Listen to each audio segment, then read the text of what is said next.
Hey, welcome to Prague. It's great, this venue, isn't it? Hey? Honestly, a fantastic layout they've got here. Anyway, good morning. Yes, programmatic advertising, friend or foe? Hopefully, you'll see it as a friend by the end of this session. So I'm Paul Cranwell, VP of Strategic Partnerships. My background has been media, most of my working career. Over 25 years of that has been in commercial radio, running sales teams. And so I understand the psychology and the fears. I've been through the years of when web suddenly came on and we had to get salespeople starting to sell web.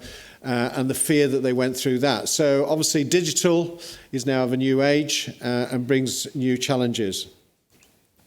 So who are we? We're a monetization partner, thank goodness, for publishers. We're an independent marketplace. We're multi-audio channel. So anything really, any kind of audio ad that can be placed, whether it be in gaming, podcasting, streaming, text-to-speech, audiobooks, you name it, we can do it. We're platform agnostic, and we're a programmatic specialist. So just to get a quick feel in the room today, who uses programmatic already? Just quick show of hands. Yeah, so there's a few in here that perhaps not involved with programmatic yet. So hopefully we'll just...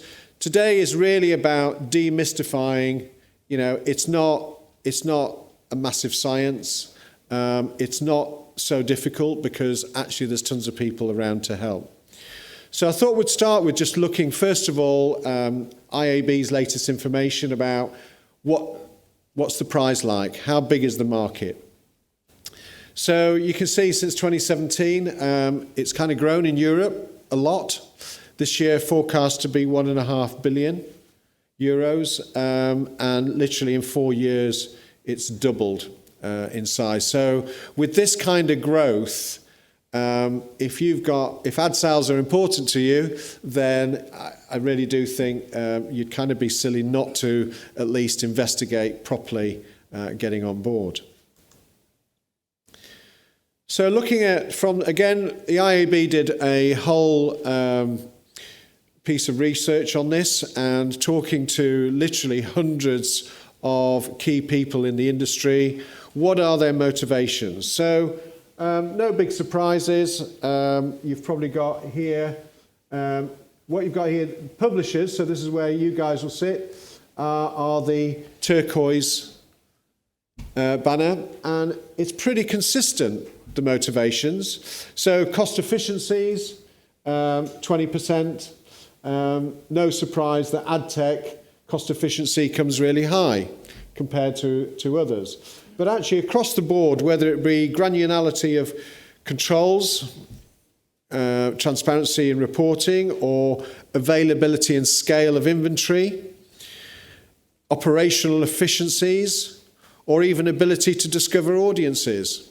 Now that may sound funny because how am I going to discover audiences if actually this is about programmatic advertising? Well, of course, if you're going to gear up for programmatic advertising, you've got to gear up your digital platform. So you've got to be thinking about, are our apps good? Are they going to be viable? Have we got good websites? Does the website work well? So these are all things that involve investment into what your actual digital fingerprint looks like. What do we look like out there? Are we easy to buy? If you're easy to buy, chances are you're also easy to find and easy to use from an audience perspective.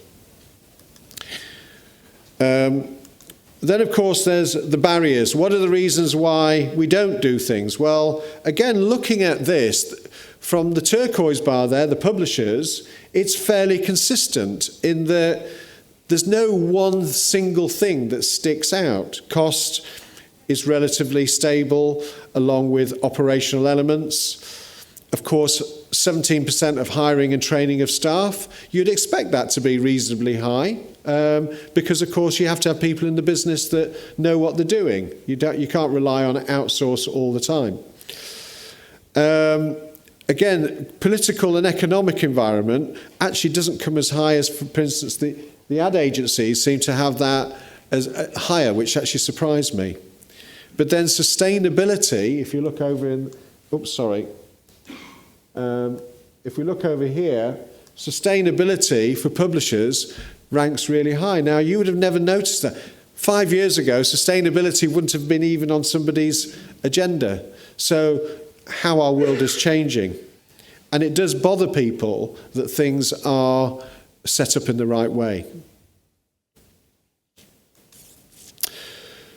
So, questions you might ask. How do I integrate programmatic into my sales strategy? There may be internal barriers or fears. You know, the trouble is we all have a perception. Nobody likes change for a start. Nobody likes it. But when you're then trying to sell that internally and getting people to do things that are outside their comfort zone, or they've got to learn something new, it's amazing how many times, if we all had it, they'll tell you why it can't be done. That's usually to do with their own fears more than anything else. My experiences really just involve key people. Get everybody involved in the discussion, even if you know some of it's going to be negative. It's better to deal with it in the early days, get it discussed and talk through, because you need buy-in. Otherwise, it will become much harder work when things start to happen. Why will buyers be attracted to our audience? Can it be targeted properly? How do I package my inventory to maximize my yield? Well, if you've got advertisers and listeners that are interested, then you've got interest from advertisers already, because, of course, all advertisers want to do is sell to your audience. But actually, one of the key things here is about the data. What are you doing with your data? I used to run a radio station in Birmingham, it was called BRMB in those days. And what we did is we invested time and effort in building our database of listeners. And we turned the database into digital revenues that nobody could believe. We were outperforming most of the rest of the group entirely. So it's, you know, investing in data and knowing who those people are and having the capability to communicate with them directly is really important. And that fits really well with programmatic, because once you have data, that can be overlaid with the buy. That can be then taken and brought to the programmatic providers and actually overlaid so that that extra data can be add value to your audience pricing. So talking about bundles, one of the easiest ways to target is to create bundles. Bundle it up for somebody. So if you already know that your most commonly targeted audience is 25 to 45-year-old female, then create a bundle around that. And we do that already. We call them, usually they're called PMPs, so private marketplace packages, but they're designed so that when buyers come to us and they're thinking about what am I going to buy, they can either go through a marketplace and just bid on price, or they can pick particular targets. Those targets could be geographical, they could be lifestyle, they could be based on age, demographics, etc. What about pricing, though? Can you control this? Well, of course, you don't want to ever sell too cheap. I've heard many people sometimes say, "Oh, programmatic, doesn't it cheapen what we've got? You know, we're going to be giving it away too cheap." Well, actually, the truth of the matter is, if there's anybody in here that consistently sells out of their airtime, I'd love to meet you, because I'd love to know what you're doing. But the truth of the matter is, it never happens. You know, even the airlines will sell a couple of their seats on the aeroplane really cheap rather than let them go empty. And the truth of the matter is, there's been companies out there that have actually built businesses based on selling unsold inventory. Now, programmatic never does that. They don't actually cheapen, because you control the bottom line price. You can actually set a price that is your minimum. And then generally what happens is, the way the system works, it is still a bid system, so you'll generally end up with more than the minimum anyway.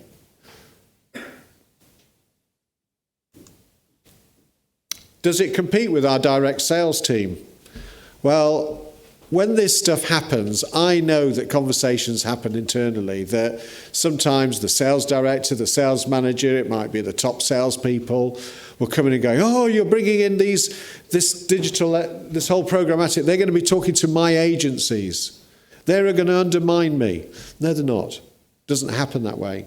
Nearly all the business you'll see will be new business. Last year, I stood up here and talked about the opportunity for regional agencies. Regional agencies are still really slow at adopting digital buy. It's still very much, they still buy it in the traditional way.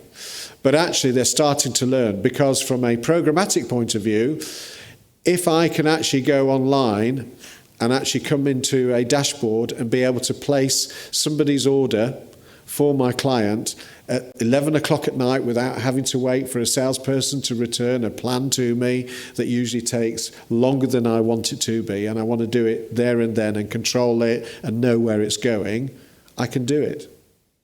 So it actually creates cost efficiencies and time efficiencies. And a lot of the time you'll even find you'll get international buys that you've never even heard of. I mean, the other day I saw an order come through from McDonald's in Latvia. I didn't even know we had any audiences in Latvia. But the thing is this is new business. This is business that you will not know is going to come in many cases. So what resources do you need to support this? Well, of course, you've probably got most of the resources already. You've got people, there's tech, but you've got to get buy-in. People underestimate the importance of buy-in. Buy-in is actually taking time to get that buy-in and sell it is a resource in its own right. Will it affect your quality standards? So again, I hear people talking about, oh, the ads sound different. Will the volumes? I've seen it on TV where the ad isn't quite the same quality as our traditional. It doesn't have to be. I've seen it and heard it where it can be. But that's usually where there hasn't been time invested with your programmatic provider to make sure that your quality standards are there. And these days, there's lots of standards, there's lots of filters that can be applied that make sure that the volume levels are set at the right level, that things are sent through in the right way. So a bit of tweaking is often needed, but you would do with any provider of any new service. What category controls and filters are there to ensure brand safety? Now, again, you've got a lot of control on this because you can control what categories of things you do or don't want. So, for instance, there'll be some of you saying, I don't want politics, I don't want gambling, I don't want alcohol, whatever it is. You know, in the US, I don't want guns advertising on my radio station or in my podcasts. So the point is, you can actually control all those. There's a tick boxes, and you can filter them. Nearly all the systems, the basic standard that comes out are IAB categories anyway, so those can be categorized. And, you know, we've even developed a product called Twilight, which is a context engine. Now, it's built in with an emotion element to it, so actually we can apply this to podcasts, not only look at what the content is, but what sentiment comes out of that. Is it a positive or negative sentiment? So we can there are additional tools in the market that allow advertisers to ensure they're going into a brand safe environment. So that's all in the market already. All you have to do is just come and talk to people like us to find out what's out there. Do I need to outsource? Well, you might do, depending on how big your operation is. If you're part of a large group, you might not need to. If you're smaller and you're thinking, well, actually, I'm only a small operation, I've not been going that long, there's plenty of people out there you can work with and outsource to. So looking at, and just to answer this, as a market, the IAB looked at this, and as you can see here, for publishers, most brought it in-house. So this is the last 4 years. 2021 hasn't varied that much. There is probably a little bit there's been less consultation in 2021 than there was the year before. But again, how much of this was affected by COVID, I wonder? The difficulty is if you can't physically get out of the place, sometimes you might have to use other people. But again, this is all available. Just discuss it. And where do we sit? A company like us, would you want to work with us, for instance? Now, we're not the only people in this thing, so I'm not trying to say only talk to us, as much as I would love to think that, but it's not. But I think the nice thing is we act as a bridge. We sit between the buyers, so over here on the left, the DSPs, if you like, who are the bridge for the agencies, also the SSPs. So you've got hubs like SSPs like Triton, who are sponsoring our lanyards at the moment. You've got your direct agencies that, again, we have a platform that is self-service, so we have direct agencies actually already on there, and they do their buys directly through us. And then, of course, you've got yourselves, the publishers, who just plug in your content to us and make it available to all these people out there they can buy. And all we are is an enabler. There's no upfront fee. The beauty of all this is we take a commission based on results. So if nothing sells, it doesn't cost you anything. Probably a bit of time and effort. That's all. So, what to think about? What's important when you're making this decision? What are the costs? So even if there isn't an upfront fee cost, there's still a cost in time, resource, and people. How reliable are these partners? What does the market say about them? Are they good to work with? Do they have a flexible operation? Is there a good cultural fit? I mean, look, radio is one of the nicest industries with some of the nicest people in it. I think it's really important. We also want to work with good people and nice people as well. People buy from people they like and trust. Will it be a good fit with us? Yeah. Are we dealing with a company that actually has no understanding of our market? Because if your market is different, sometimes that's important. Are they independent, or are they owned by a big group? Again, one of the things we do get business from is because we are independent, and I get comments like, "Well, at least I won't be my stuff won't be shoved to the bottom of the pile because they're part of a large group, which they give preference to." That happens. That does happen, but I don't think it's a major problem. Do they know this market? And are they innovative? Are they continuing to develop new products? Something that my CEO has embedded into our thinking here is that actually it's important to keep innovating. It's important to keep looking at what's out there. What are the new things? What are the things that are going to make a difference? Because actually our publishers, these are tools that will just enhance and keep the business growing. So, I'm nearly at the end now. I'm going to introduce you to somebody who actually I've known for many, many years. In the UK, he's very well known. He's formerly, I think he was Programme Director for Virgin, wasn't he? He was one of the launch directors there.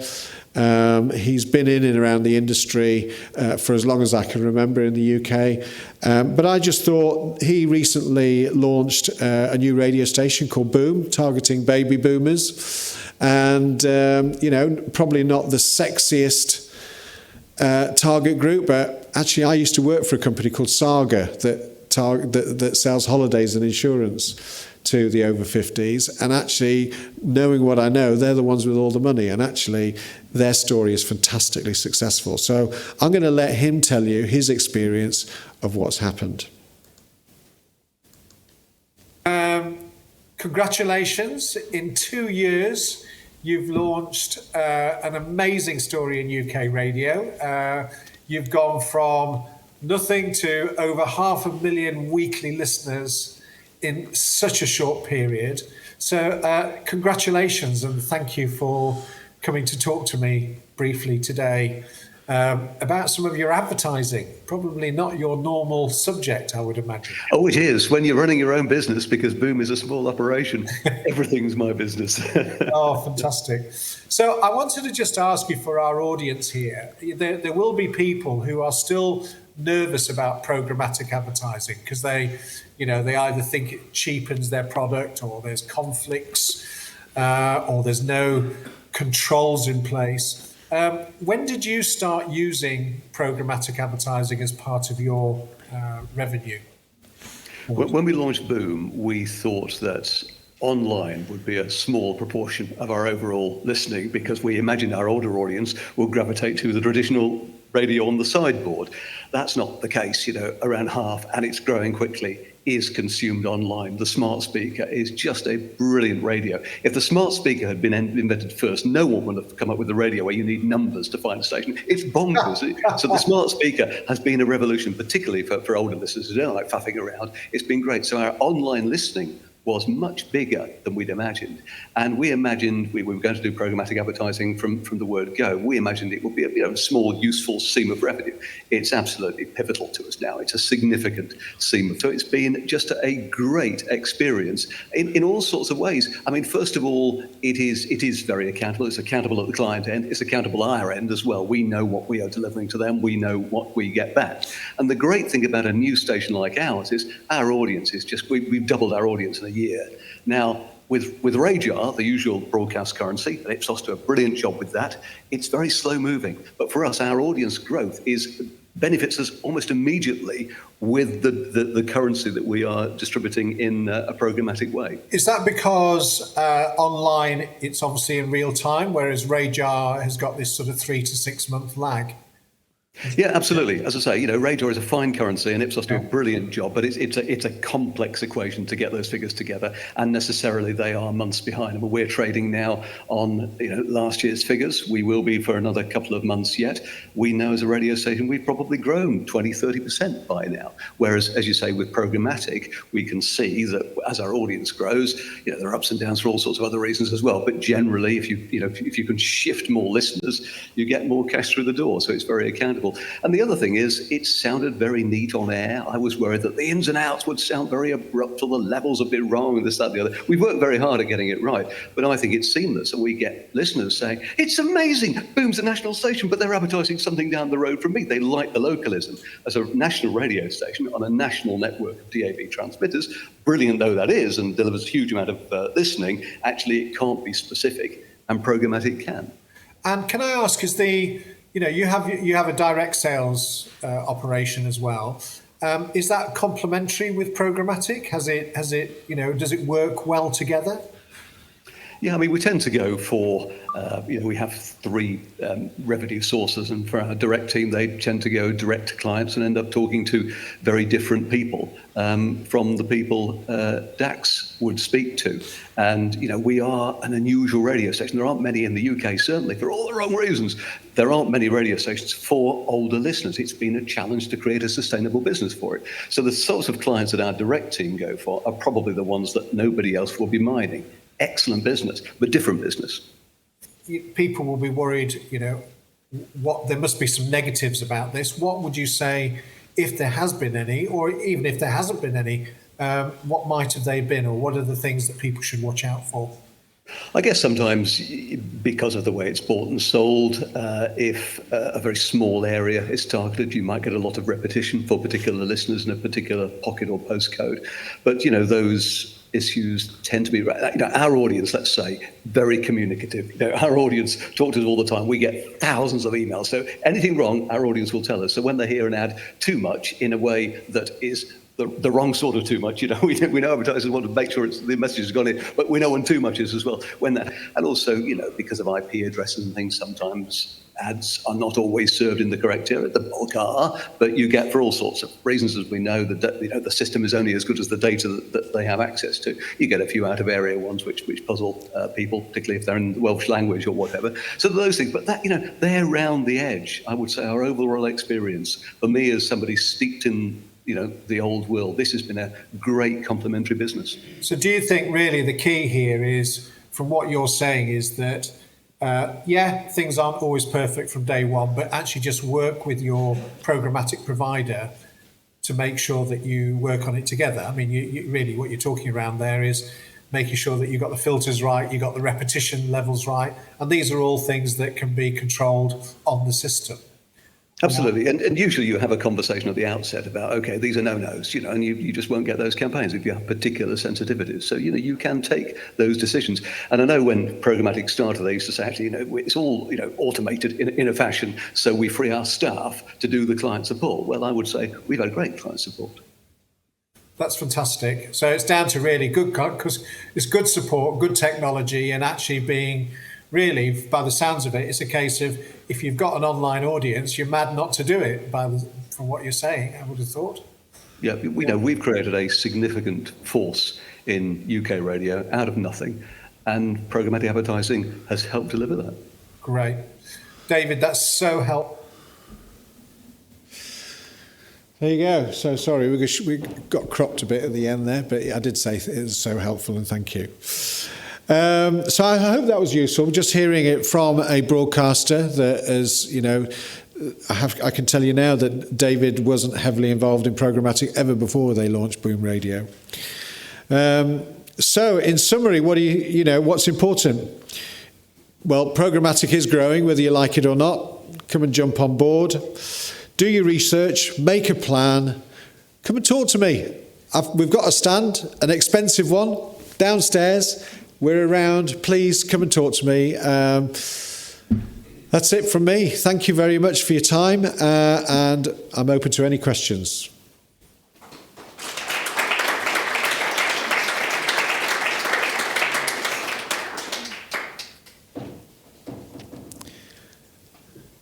One down in the back, yeah.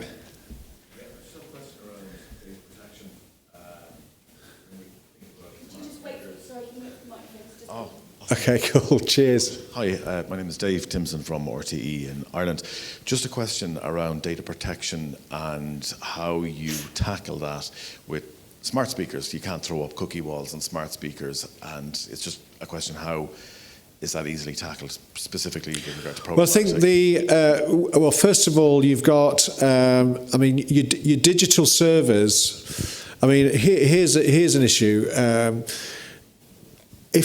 Most of our digital servers are based in Europe, which makes it difficult for us to sometimes work with people in the United States, for instance. So, and that's all to do with GDPR. So the systems themselves are heavily controlled in terms of GDPR and data protection to start with. So you're talking about smart speakers. So this is broadcast that comes out of your radio station and how we link to that. So in other words, I'm thinking that is there a question around the advertiser that comes in through the speaker? Well, at the moment, there's only really Amazon that does this properly. So we work with Amazon.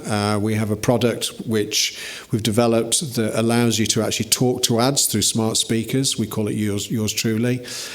So we work with the Amazon team, and that has to go through their compliance, which I can assure you is as strict as it goes. So I don't think there's going to be any cookies or data that get through anything that would affect GDPR.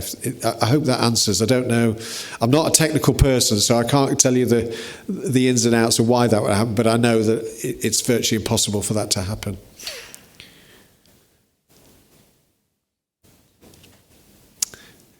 That's it. Have I answered all the questions? That's amazing. Thank you. Well, thank you very much. It's really good of you to turn up and give me your time. And as I say, we're around. Come and say hi, and I'll see you later. Thank you. Bye-bye.